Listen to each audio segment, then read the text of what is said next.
Bueno, se supone que ahí está grabando. Y... Ahí, ¿dónde está? Listo, ya puedo empezar.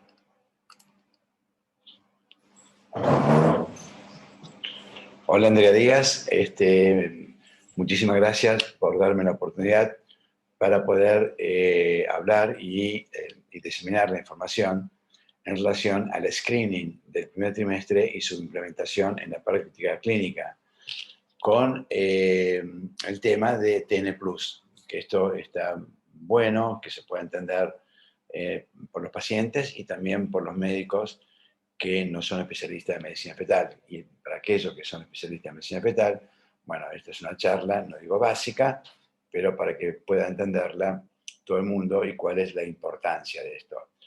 En primer lugar, toda mujer cuando sospecha que está embarazada o ante un análisis de embarazo positivo, debiera acudir a hacerse una primera ecografía. Y luego, una vez constatado, ¿no?, y establecida exactamente la fecha de la gestación, luego se la cita a la paciente, se la invita a realizarse el screening del primer trimestre, esto significa en semana 11 a 13.6, para realizar todos los estudios que vamos a ver ahora. La TN Plus es muy importante porque conjuga, digamos, los marcadores ecográficos y los marcadores bioquímicos.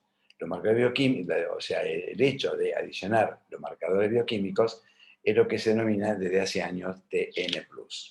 Entonces, vamos a ver por qué es importante la TN+, o el screening ya en épocas precoces del embarazo, porque las malformaciones congénitas constituyen la segunda causa de alteraciones en el feto o de incremento en cuanto a las enfermedades y a la morbimortalidad infantil. Entonces, por eso que es muy importante hoy poner énfasis en las ecografías precoces. Como dijimos antes, si la mujer piensa que está embarazada, entonces va al médico y se establece que sí tiene una gestación inicial, ahí es el momento adecuado para hacer antes de la semana 11 una ecografía normal y constatar, ¿no es cierto?, la vitalidad del embrión. Luego el screening se hace en semana 11 a 13.6, como expliqué antes. Esto se hace mediante algo que se llama screening. Lo que es el screening es aplicar un método no invasivo, como esto que le voy a explicar, a todas las pacientes, no como antes, que eran a las pacientes mayores de 35 años, o sea, a toda la población, porque muchas de las patologías y las alteraciones cromosómicas provienen de las mujeres jóvenes, menor a 35 años. ¿Por qué? Porque hay más nacimientos. Entonces, el objetivo de realizar un screening es utilizar métodos no invasivos, como la ecografía, o los análisis o los marcadores bioquímicos a través de los análisis de sangre, en el cual van a identificar a la paciente que tiene más riesgo de tener una alteración o cromosómica o de detectar una malformación en época temprana, que muchas de ellas pueden tener una resolución. Ahora, ¿dónde sale todo esto? En realidad, el doctor Langdon Down fue hace muchos años, no quiero marearlo con esto, pero es el que observó que había chicos, ¿no?, recién nacidos con rasgos distintos. Entonces ahí comienza él a estudiar, este hombre famoso ya hace muchos años, donde describe, y actualmente y en la actualidad esto es real, describe cómo son las fases de un niño con un síndrome de Down, que muchos de ustedes ya lo saben. Entonces, antes, tradicionalmente, ¿qué era lo que se hacía? Se hacía una biopsia de corion, significa sacar vellosidades a través de una punción de la placenta, digamos, pero en esa instancia, en esa edad gestacional se llama corion, y o extraer el líquido amniótico para hacer el estudio de cromosómico, para ver si hay Down un síndrome o una trisomía o no. Bueno, pero actualmente con los estudios provenientes de la Fetal Medicine Foundation a cargo del profesor Kipo Nicolaides, que una gran parte de este material provienen de las charlas que él da, que son públicas, son gratuitas y están en internet. Entonces, ¿qué es lo que dice finalmente? ¿No es cierto? Que antes, por los años 80, que cuando yo también comencé a trabajar con esto, hacíamos muchas funciones. Entonces teníamos una tasa de detección, detectamos solo el 30% de los niños o de los fetos que pueden tener un síndrome de Down. Pero como dijimos antes, la mayoría de los niños afectados provienen de mujeres menor a 35 años. ¿Por qué? Porque el número de nacimientos es mucho mayor. Entonces veamos acá algunos ejemplos. ¿Qué significa una trisomía? Significa que en algunos de los cromosomas hay un cromosoma de más. Entonces, en vez de tener 2 cromosomas, tenemos 3 cromosomas. Entonces, esto identifica de una manera las anomalías numéricas o de estructuras del cromosoma. En este caso, fíjense, tenemos una trisomía en la cual hay 3 cromosomas en el cromosoma 21. Entonces, esto es lo que da lugar al síndrome de Down, que es bastante frecuente, pero afortunadamente hoy, con todas las técnicas de cuidado de estos chicos, la verdad es que conviven en la comunidad perfectamente bien. Y hay una frecuencia de 1 en 700 recién nacidos.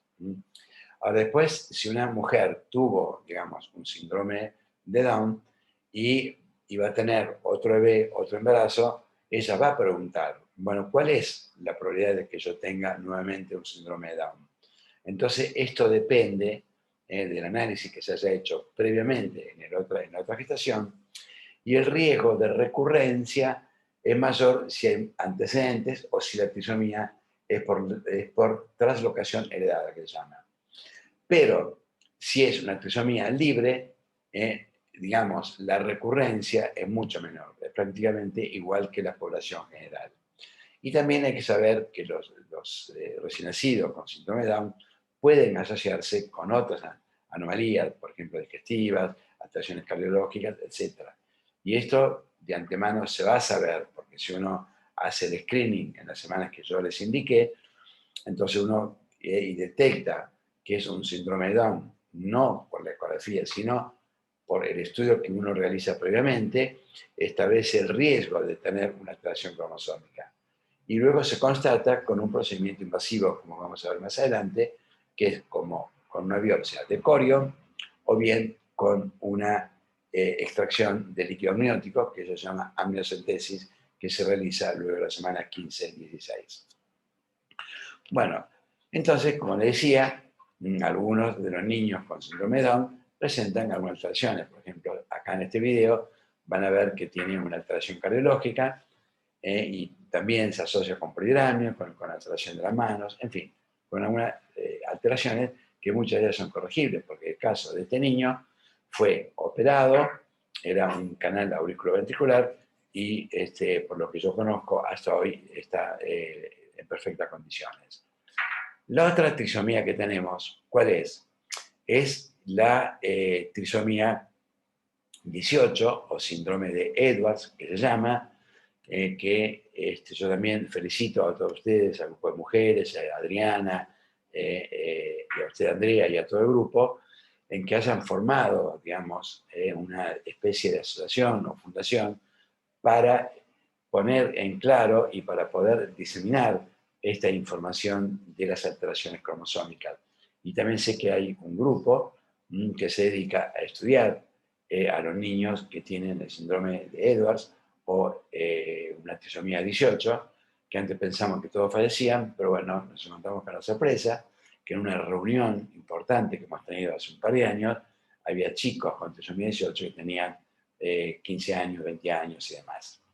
Bueno, yendo específicamente a esta trisomía, es la segunda trisomía, ven que es menos frecuente, 1 en 8.000, vamos a ponerle, y lo que presenta es un bajo peso al nacer, Hay características como que las orejitas se implantan en forma más baja, muchos de ellos fallecen en la primera semana y afortunadamente la mayoría de estas trisomías son debidas a trisomía libre. Es decir, que la probabilidad de repetición, de que se repita esto, en realidad es muy, muy baja. Y luego tenemos la trisomía 13 o síndrome de Pató, que también hemos tenido la posibilidad de ver a algunos chicos con trisomía 13 vivos. La frecuencia es menor, es 1 en 12.000, y lo que presentan, bueno, presentan más patologías, ¿no es cierto? Pueden presentar labio leporino, alteraciones encefálicas, onfalocele, que es un defecto de la pared abdominal, y en la mayoría de los casos también se considera que es letal. Y también son debido a trisomía libre, ruido. Bien, y luego tenemos el síndrome de Turner, o Turner, mejor dicho, Turner, porque el autor es alemán, que esto es la monosomía del X, que significa que tiene un solo cromosoma, pero ¿cuál le falta? Le falta el Y, le falta el paterno. Y la frecuencia está en 1 en 2.500 recién nacidos. Bueno, y como dije antes, el cromosoma faltante es el cromosoma paterno y también puede asociarse con otras anomalías, ya sea renales, cardiológicas, etc. Bueno, esperemos que vayamos bien hasta ahora. Entonces, nosotros vamos a hacer el screening. A ver, ¿qué significa el screening? Lo que dije antes. Detectar en la población aquellas pacientes que tienen más riesgo de tener alguna alteración, o malformativa o cromosómica. ¿Cuál es el objetivo de esto? Primero, establecer bien la edad gestacional. Luego, establecer si hay anomalías fetales mayores, porque en esa época del embarazo se pueden detectar anomalías fetales mayores, como en este caso, que es un embrión con un feto con una vejiga muy grande, lo cual se asocia a veces con alteraciones cromosómicas. También ver si tenemos gemelos, si es un embarazo doble, y si este embarazo gemelar tiene una sola placenta o tiene dos placentas, que también varía en cuanto al pronóstico. Esto es lo que se denomina establecer la corionicidad. Y luego, obviamente, también tenemos otro punto que es muy importante para la madre hoy, la madre que tiene eclampsia o preeclampsia, es casi la primera o segunda causa de mortalidad materna o de alteraciones en la madre, lo cual es también en esta edad gestacional de 11 a 14, podemos detectar el riesgo que tiene esa paciente de tener una preeclampsia. Bueno, vamos a la traducencia nucal. ¿Qué es la traducencia nucal?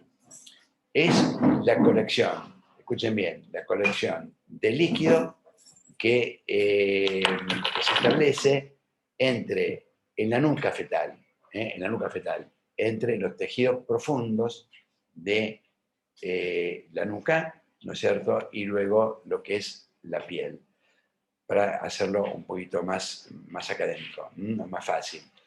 Entonces, esto es el líquido que se acumula, ¿no es cierto?, en la parte de la nuca. Entonces, si esta traducencia nucal es el marcador más importante, para la detección de anomalías cromosómicas. Esto no hay que olvidarse nunca, este es el más importante. Obviamente que cuando uno va a medir la traducencia nucal, ¿no es cierto?, tiene que ser en una posición correcta, no puede ser así nomás, y la edad óptima para medir la traducencia nucal es entre la semana 11 a 13.6. Y además tiene que tener ciertas características, que la longitud fetal tiene que estar entre 45 milímetros y 84 milímetros. Esto es muy importante enfatizarlo. ¿Por qué? Porque si tiene menos de 45 milímetros, bueno, esperaremos unos días más, una semana más, hasta llegar a 45 milímetros la longitud del embrión y poder hacer el estudio. Si mide más de 85 milímetros, entonces igual se puede hacer. El tema es que el software que tenemos de la Fetal Medicine Foundation no nos permite establecer el riesgo. Entonces solo tenemos que ir describiendo lo que vemos. Bueno, miren esto. Esto es un feto normal, donde está la longitud céfalo-nalga, obviamente, y aquí es solo para mostrarle dónde se toma la translucencia nucal. Y como dije, la TN o translucencia nucal es el marcador más importante para la detección de anomalías cromosómicas. Entonces aquí vemos un fetito normal que no tiene alteraciones cromosómicas. Esto fue producto de un embarazo mal ubicado, que estaba ubicado en la cicatriz de una paciente que se había operado de la vesícula, y los cirujanos, mi hijo, el doctor Mariano Palermo, bueno, encuentra esto y con mucho cuidado lo muestra, y por eso se lo puedo mostrar, que esto es normal. Sin embargo, el que muestra, el profesor Kipros Nicolaides, que es el padre de la medicina fetal en el mundo, fíjense que acá sí tenemos este embrión, tiene una heteroscencia nucal aumentada. Entonces, la comparación entre este que no tiene heteroscencia nucal o la tiene normal y este que es patológica, estos son los que se asocian con más frecuencia de tener una alteración de los cromosomas.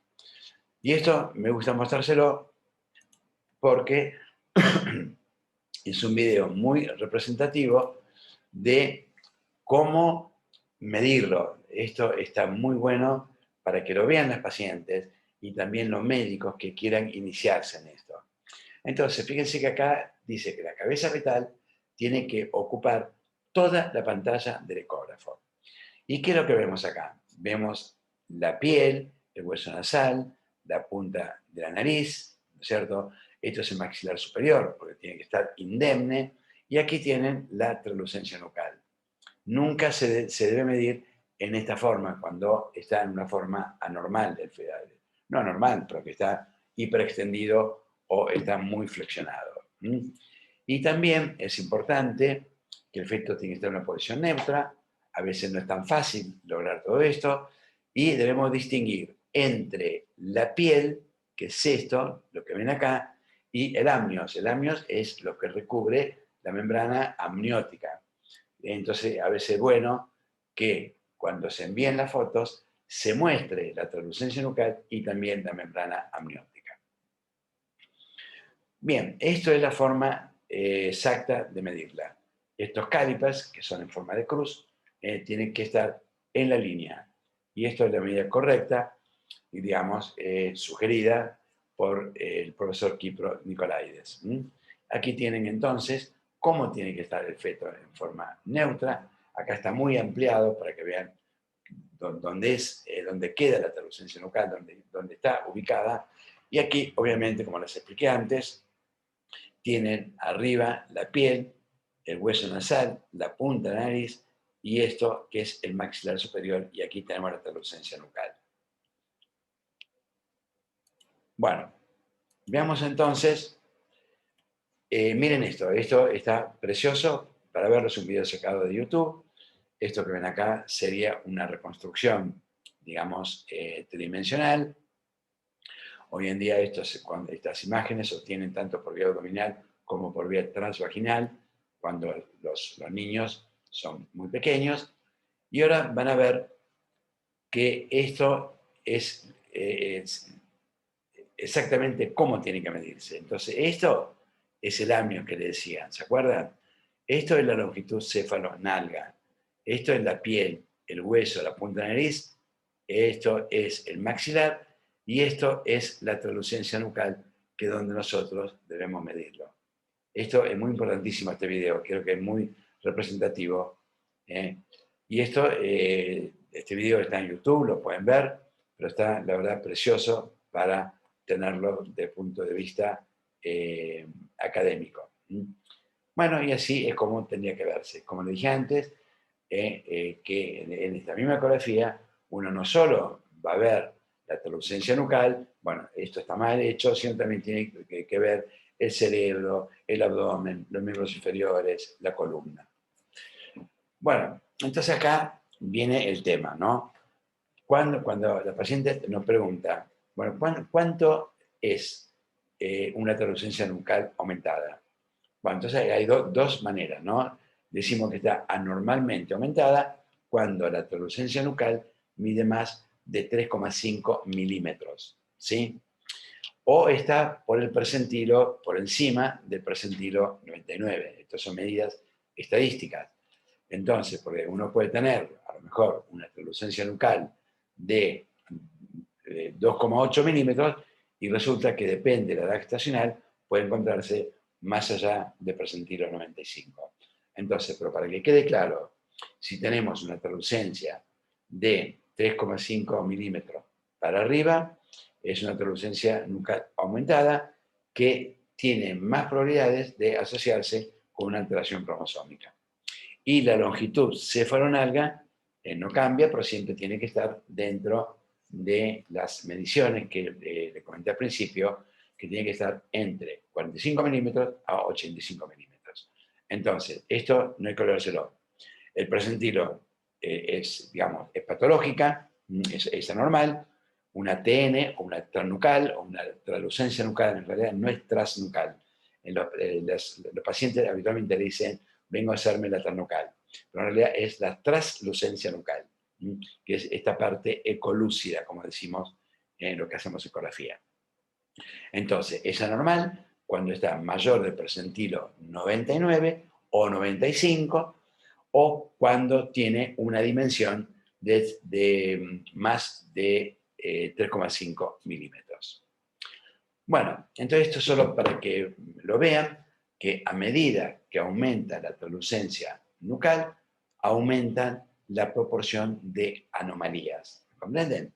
Ya sean cardíacas, como en este caso, esto es una translucencia nucal anormal, muy aumentada.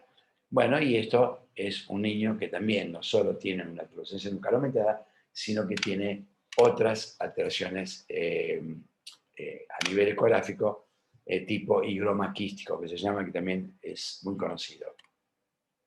Bueno, entonces, nosotros decimos que la translucencia nucal es el marcador estrella, es el marcador más importante. Pero hay algo que se llama test combinado. ¿Qué significa el test combinado? Primero, los antecedentes de una planilla, los antecedentes del paciente que son recogidos en una planilla. Luego, se consulta acerca de la edad materna y los antecedentes, como dije antes. Luego se realiza la translucencia nucal, la medición de la translucencia nucal, en la medición que comenté antes, y también hay que ver si uno puede descubrir o certificar normalidad o detectar alguna malformación congénita mayor. Y aquí es donde vienen los marcadores bioquímicos, que tienen importancia, mucha importancia. ¿Qué son? Entonces, la suma de la edad materna más los métodos ecográficos más los marcadores bioquímicos, que uno se llama la Free Beta HCG y el otro es el PAP-A, escrito de esta manera. Nada que ver con el Papa Nicolau. Son dos marcadores bioquímicos que luego, junto con los antecedentes, junto con la translucencia nucal y estos marcadores, luego se colocan en un software y sale un resultado. Ese resultado puede ser de bajo riesgo o de alto riesgo. Depende el punto de corte que se tome. En la mayoría, en términos generales, 1 en 100 sería el punto de corte en el cual la paciente necesita un asesoramiento. Luego de haber obtenido el resultado mediante todos estos marcadores que yo les estoy explicando. Bien, y esto es importante para que lo vean. Si hoy uno dice, bueno, voy a comenzar a hacer un programa y que todas las mujeres exijan que se haga en semana 11 a 13.6 el test combinado. El test combinado TN Plus, lo más básico, pero lo más importante y lo más factible de hacer es la translucencia nucal y los estudios bioquímicos. ¿Se acuerdan? El PAP-A y la FreeBeta. Entonces, si nosotros, fíjense lo importante de esto, que si uno utiliza los marcadores bioquímicos, como ven acá, y la translucencia nucal combinados, tenemos una tasa de detección, digamos, una probabilidad de poder diagnosticar algunas de estas tres trisomías casi en un 90% entre la semana 11 y la semana 13 para redondear. Bueno, y obviamente que hay otros marcadores que se llaman marcadores adicionales. Bueno, lo más importante es lo que le dije antes, por favor, ¿no? Lo más importante, ahora, los marcadores adicionales, ¿qué es lo que hacen? Bueno, aumentan la tasa de detección.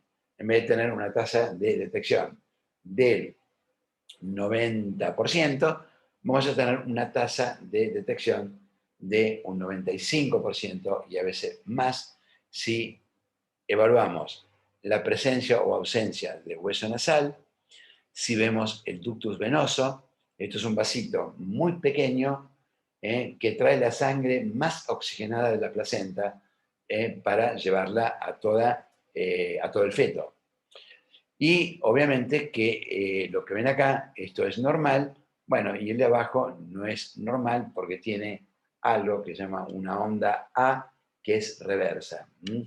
No, y esto no significa que solo tenga que estar asociada a una anomalía cromosómica, sino puede estar asociada a alguna anomalía cardíaca. Y luego vemos el corazón fetal. Miren que este es el corazón de un embrión que tiene 12 semanas. Lo bien que se ve, y aquí también se coloca el Doppler, y este es normal, esto de la válvula tricúspide, que es normal, y esta es una válvula tricúspide que tiene un reflujo, ¿entiendes? O sea, como que está, digamos, que no contiene, está incompetente, digamos, esa válvula. Entonces pierde, digamos, y hace un reflujo hacia atrás. Tanto el ducto venoso como el flujo en la tricúspide, bueno, podrían asociarse con alteraciones cardíacas. Por eso que si uno ve algo anómalo en esta edad gestacional con estos marcadores adicionales, bueno, la paciente tendrá que tener un seguimiento más importante, habrá que repetir el estudio en la semana 16, y luego no hay que olvidarse nunca que en la semana 20 o 18, depende de los autores, a 24 tenemos que hacer lo que se denomina el scan fetal, que ahí es ver órgano por órgano y establecer normalidad en cada uno de ellos. Bueno, esto para ir finalizando, creo que lo hice bastante breve. Hay otra cosa nueva que aparece, que es un método no invasivo. ¿Y esto cuál sería? Y esto es el ADN en sangre materna. El ADN en sangre materna. El ADN en sangre materna, que es esto, es muy importante porque hay un análisis que se llama básico, pero bueno, no que sea tan básico, pero el ADN en sangre materna significa que partículas de ADN proveniente de la placenta van al torrente sanguíneo materno. Allí se puede extraer ese ADN circulante, se puede detectar desde la semana 9 hasta el final del embarazo. Una vez que se produce el parto, obviamente no hay más ADN fetal, ¿me entienden? Ahora, si uno pudiera hacer eso, hoy la verdad que no es muy accesible desde el punto de vista económico, pero en algún momento lo va a tener que hacer, que es un test no invasivo, que solo con extraer una muestra de sangre se mandan a laboratorios muy importantes y especializados, y ahí sí, que si uno junta todo esto que dijimos antes, la edad materna, todos el PAP-A, ¿se acuerdan que era un marcador bioquímico? La free beta HCG, todos los marcadores adicionales, que era el hueso nasal, el ducto venoso, la reclutación, el estudio de la válvula tricúspide, y vamos a tener una tasa de detección de alteraciones cromosómicas de las más importantes, que era la 21, la 18, la 13 y la monosomía del X, el que le faltaba el cromosoma paterno. Vamos a tener un 95% de detección. Si uno hiciera el ADN, tenemos más del 99% de detección para saber si ese feto tiene o no un síndrome de Down. O sea que si lo tiene, lo detecta en más de un 99% de los casos. Entonces, ¿cuál sería lo ideal? Lo ideal sería extraer una muestra de sangre materna para hacer el ADN fetal en semana 9-10 y luego, que el resultado tarda una semana o 10 días, y luego hacer el screening ecográfico mediante la TN, ¿se acuerdan? Los antecedentes y los marcadores bioquímicos y tener todo junto en ese espacio.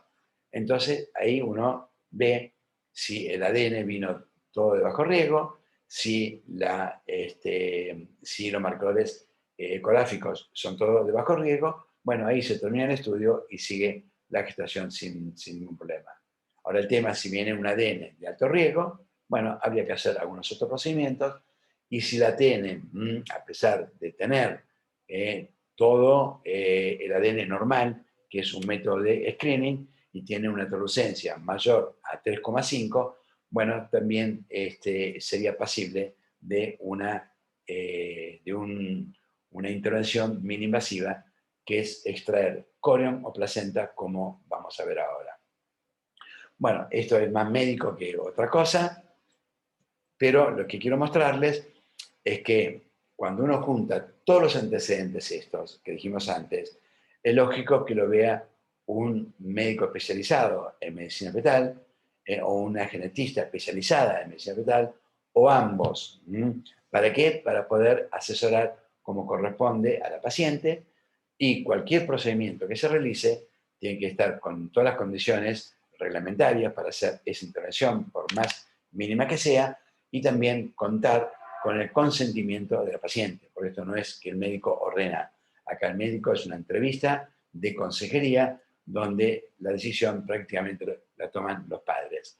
Bueno, aquí entonces van a ver ustedes, esto no tiene que dar impresión, cómo se hace una biopsia de corion. ¿Por qué? Porque es un procedimiento muy simple, se hace con un abón, digamos, de anestesia, y luego, como ven acá, se introduce una aguja y se saca el corion.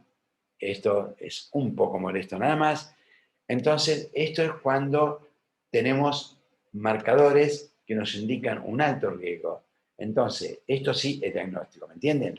Lo que hicimos, hablamos del ADN y lo que hablamos de los screening ecográficos, estos son métodos de screening. En cambio, este procedimiento mini-invasivo son procedimientos diagnósticos. Bueno, finalmente, obviamente que esto se realiza con un buen asesoramiento, una explicación como corresponde. También estas pruebas o estos procedimientos mini-invasivos tienen también un riesgo mínimo, el riesgo es mínimo en manos expertas, y de manera que, acá como pueden ver, esto fue hace años, donde ven acá cómo se extrae el líquido amniótico. Bueno, acá está el doctor Palermo cuando era muy joven. Aquí esto es extracción del líquido amniótico, esto es extracción de velocidad corial, y esto en algunas oportunidades, cuando el feto en ciertas patologías está anémico, bueno, obviamente que le hacemos la transfusión a través del cordón.